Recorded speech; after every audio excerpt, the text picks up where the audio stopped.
Title છેક સુધી, category romance story. Doctor room number 301ના પેશન્ટ ભાનમાં આવી ગયા છે, but situation is very critical. નર્સે ડૉક્ટર નિશાંતને કહ્યું. ઓકે મિસ મેઘના, લેટ્સ ગો ઇમિડિયેટલી. નિશાંત નર્સની પાછળ રૂમ નંબર 301 તરફ ઝડપભેર ચાલતા થયા. ડૉક્ટર નિશાંતે પેશન્ટ સૌરભભાઈ પટેલને ચેક કર્યા. થોડી મેડિસિન્સ અને ઇન્જેક્શન્સની ડિટેલ્સ નર્સને આપી. સૌરભભાઈને ચડતા એક ગ્લુકોઝના બાટલામાં ઇન્જેક્શન આપી બહાર આવ્યા. રૂમની બહાર સ્નેહાબેન ચિંતાતુર મુદ્રામાં ઊભા હતા. હેલો મેમ, તમે જ સૌરભભાઈને હોસ્પિટલ લાવ્યા હતા ને? Don't worry, he is okay now. Situation is totally under control. Doctor નિશાંતે સ્નેહાબેનને સાંત્વના આપતા કહ્યું. સ્નેહાબેનના મોં પર ચિંતાના ભાવ અને એક અજાણ્યા વ્યક્તિ માટે આટલી લાગણી જોઈ ડૉક્ટર નિશાંતને નવાઈ લાગી. તમે ચાહો તો તેને મળી શકો છો. ત્યાં સુધીમાં તેના કોઈ રિલેટિવ્સ આવી જશે. એના ખિસ્સામાં મળેલ મોબાઈલ પરથી કોલ ડિટેલ્સ લઈ અમે જાણ કરી દીધી છે, ડૉક્ટર નિશાંતે કહ્યું.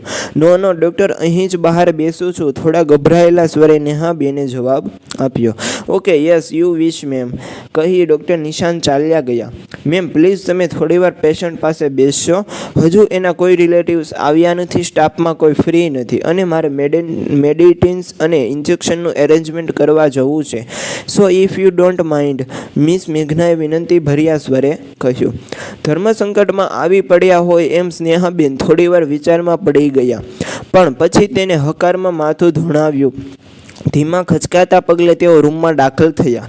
સૌરભભાઈની આંખ મીચાયેલી જોઈ તેને થોડો હાશકારો થયો. બેડની બાજુના સ્ટૂલ પર જઈ તેઓ બેઠા અને બાજુમાં પડેલી મેગેઝિન વાંચવા લાગ્યા. સ્નેહા, તું? શબ્દો સાંભળતા સ્નેહાબેન એક ધબકારો ચૂકી ગયા. જોયું તો સૌરભભાઈએ આંખો ખોલી હતી. સ્નેહાબેન અસમજમાં નીચું જોઈ ગયા. શું કરવું એ સમજ પડતી નથી. સ્નેહા, તું અહીં ક્યાંથી? મેં તને કેટલો શોધવાનો પ્રયત્ન કર્યો. અનાથાશ્રમમાંથી તારા ગયા પછી તો હું સાવ એકલો પડી ગયો હતો. સ્નેહા, તું મને છોડીને ચાલી ગઈ. મારા જીવનમાં અંધકાર છવાઈ ગયો હતો. હવે તું મને છોડીને ક્યાંય ના જઈશ. પ્લીઝ નહીં જઈને મને વચન આપ. અધીરાઈથી ક્યારે તેણે સ્નેહાનો હાથ પોતાના માથે લઈ લીધો એ ભાન ન રહ્યો. સ્નેહાએ ધીમે રહીને પોતાનો હાથ છોડાવ્યો ત્યારે સૌરભભાઈને પોતાની ભૂલનો અહેસાસ થયો. થોડીવાર રૂમમાં શાંતિ છવાઈ ગઈ. સ્નેહાબેન અને સૌરભભાઈ ક્યારે સ્નેહા અને સૌરભ બની ભૂતકાળમાં સરી ગયા એ ખબર જ ન રહી. સ્નેહા અને સૌરભ અનાથ આશ્રમમાં સાથે હતા ત્યારે એકબીજા વગર એક પળ પણ નહીં ચાલે. કિશોરાવસ્થામાં તેઓ પહોંચતા જ સ્નેહા અને સૌરભની મૈત્રી પ્રેમમાં પરિણમી. બંનેમાં નિર્દોષ, નિશ્ચલ, શુદ્ધ પ્રેમ પાંગર્યો હતો. ભણવા ઉપરાંત અન્ય પ્રવૃત્તિમાં સ્નેહા ભાગ લેતી. સૌરભને માત્ર ભણવામાં જ રસ હતો. પ્રેમી પંખીડાનો હવે પ્રેમની પરીક્ષા આપવાનો સમય આવી પહોંચ્યો. એક દંપતી આવ્યું અને સ્નેહાને દત્તક લીધી. સ્નેહા સૌરભને છોડીને જવા પણ તૈયાર નહોતી, પણ સૌરભે સ્નેહાને ઉજ્જવળ ભવિષ્ય માટે તેને જવા માટે સમજાવી. સ્નેહાને રડવું બંધ થયું હતું. તે કંઈ સમજવા તૈયાર નહોતી. આખરે સૌરભે વચન આપ્યું કે હું ભણી ગણીને કંઈ બની જાઉં પછી તારી સાથે જ લગ્ન કરીશ. પછી છેક સુધી આપણે સાથે, તું મારી રાહ જોજે. સ્નેહા સૌરભના વચનને માથે ચડાવી નવા મા બાપ સાથે વિદાય થઈ. સૌરભ સ્નેહા સાથેના સુખી ભવિષ્યની લાલસાએ ભણવામાં લાગી ગયો. સ્નેહા સૌરભની વાટ જોવામાં સમય પસાર કરતી. આમને આમ એક વર્ષ વીતી ગયું અને સ્નેહાને માતા પિતા સાથે અમેરિકા શિફ્ટ થવું પડ્યું. ઉડતા ઉડતા સમાચાર સૌરભને મળ્યા ત્યારે તે ખૂબ જ રડ્યો હતો. સ્નેહા અને સૌરભના વિરહને વર્ષો વીતી ગયા. સ્નેહા વિવાહ યોગ્ય થતાં તેના માતા પિતાએ વર શોધવાની શરૂઆત કરી.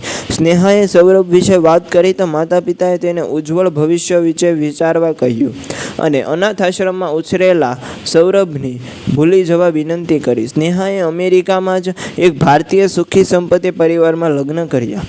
આ બાજુ સૌરભ હવે એન્જિનિયર સૌરભ પટેલ બની ગયો. અનાથ આશ્રમના વડીલ ઇન્ચાર્જ ગૌરાંગ પટેલને તે પિતા તુલ્ય માનતો હોવાથી તેણે પટેલ સરનેમ જ નામ પાછળ લખી. સ્નેહાને આપેલું છેક સુધી સાથે રહેવાનું વચન તે ભૂલ્યો નહોતો. તેણે સ્નેહા વિશે માહિતી મેળવતા બનતા પ્રયત્ન કર્યા.